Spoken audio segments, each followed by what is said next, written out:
Ang Prinsesa ng Karagatan. Sa isang nayo ng sulu ay may mag-asawang namumuhay ng payapa sa tabing dagat.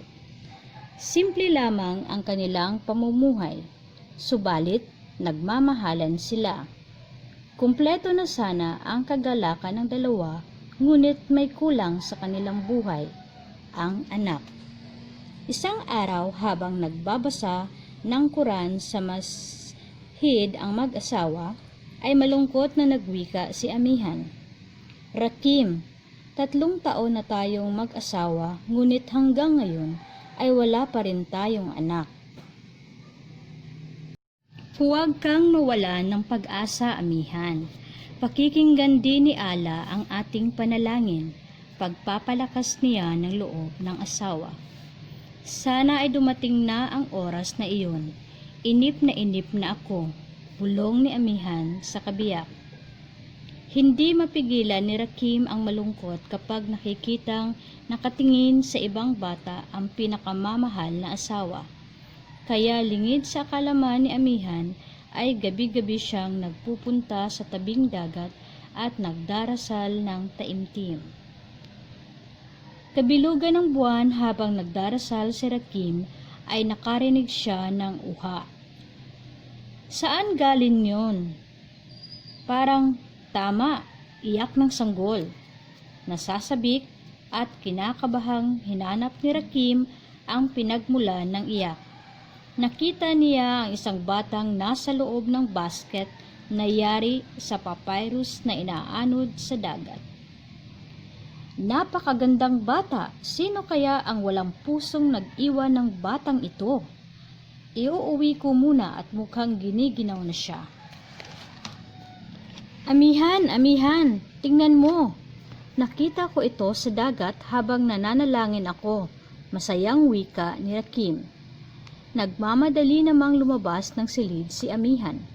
Napakagandang bata, saan mo siya nakuha? Isauli mo iyan. Siguradong nag-aalala na ang kanyang magulang.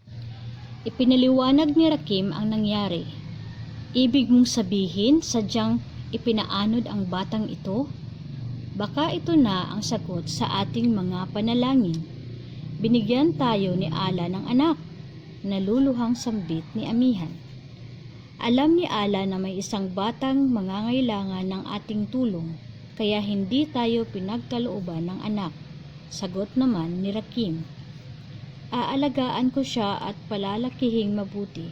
Ipinapangako kong magiging mabuti siyang bata. Alena ang itatawag natin sa kanya na nangangahulugang Diyosa ng tubig. Dugtong ni amihan. Mabilis na lumipas ang mga taon. Naging mahusay sa paglangoy si Alena at kapansin-pansin ang sobrang pagmamahal niya sa dagat. Nagagalit siya sa mga nagdudumi rito. Sa gabi, gustong-gusto niyang bantayan ang dagat dahil ayaw niyang may sumisira rito. Marami ang natutuwa sa kanyang pagmamalasakit sa dagat, ngunit may ilan din namang nagagalit. Isa na rito si Don Miguelito, isang mayamang negosyante sa kanilang nayon. Sino ba ang Alena na yan at pinakikialaman ang mga tauhan ko sa pangingisda? Dahil sa kanya ay hindi magamit ng pampasabog ang aking mga mangingisda, kaya kakaunti lamang ang kanilang nahuhuli. Kailangang mabigyan ng leksyon ang dalagang iyan. Delphine, Mando, halik kayo at may ipapagawa ako sa inyo. Galit na wika ng Don. Isang gabi habang nakaupo sa vinta sa baybayin si Alena, ay bigla na lamang siyang bumagsak matapos marinig ang isang malakas na putok. Wala ng problema ang ating amo, wika ng mga tauhan ng Don. Iniwan nila ang bangkay ni Alena kaya hindi nila nakita ang mahihiwagang isdang humatak sa kanyang katawan papunta sa dagat. Kinaumagahan, hinanap ng mag-asawa si Alena, ngunit hindi nila ito matagpuan. Dumaan ang 5 buwan at wala pa ring makapagsabi kung anong nangyari sa kanilang mahal na anak. Sa kabilang dako ay naging madalas ang pagdiriwang sa tahanan ni Don Miguelito. Gabi-gabi silang nagpapasabog sa dagat. Ang mga tao naman ay malayang nakapagtapon ng mga dumi sa dagat dahil wala na ang matyagang si Alenang nagbabantay rito. Isang umaga ay nagimbal ang buong nayon. Maraming taga-nayon ang nalason at namatay. Ayon sa imam, ito raw ay dulot ng kinain nilang lamang dagat. Bunga nito, ipinagbawal muna ang pagkain ng anumang lamang dagat. Marami ang nagutom dahil ito lamang ang pinagkukunan nila ng ikinabubuhay. Kabilang sa mga naapektuhan ang mag-asawang Amihan at Rakim. Ubos na ang ating ipon, hanggang sa makalawa na lamang ang imbak nating pagkain. Sunod-sunod na ang kamalasang dumating sa ating buhay. Tapos nawawala pa ang ating anak, malungkot na wika ni Amihan sa asawa.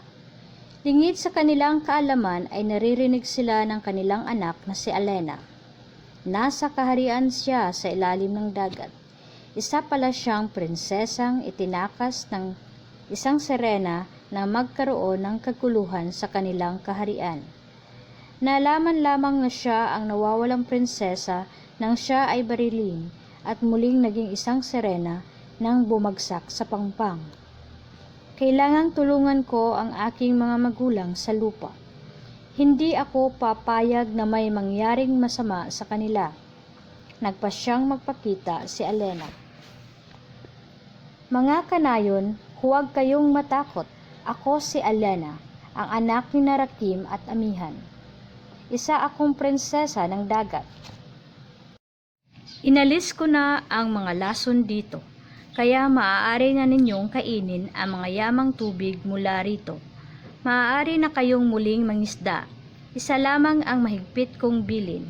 Alagaan ninyo ito at huwag dumihan upang hindi na ninyo maranasan pa ang masamang balik ng inyong kapabayaan. Si Don Miguelito ay isa sa malalaking dahilan ng pagkasira ng dagat. Gumagamit sila ng pampasabog sa pangingisda. Siya rin ang nagpapatay sa akin. Naging isda ako ng kanilang barilin, kaya iniligtas ako ng aking inang Rena. Galit na wika ng magandang prinsesa. Galit na sinugod ng mga tao si Don Miguelito at siya ay pinarusahan nila kasama ang kanyang mga tauhan. Simula noon ay naging mapayapa na ang kanilang nayon. Natuto na ang mga taong pangalagaan ang dagat na nagbibigay buhay sa kanila. Samantala, bilang pasasalamat ay isinama ni Alena sa kaharian ang kinikilalang magulang. Doon ay namuhay sila ng masaya at masagana na parang isang buong pamilya kasama ang tunay na pamilya ni Alena.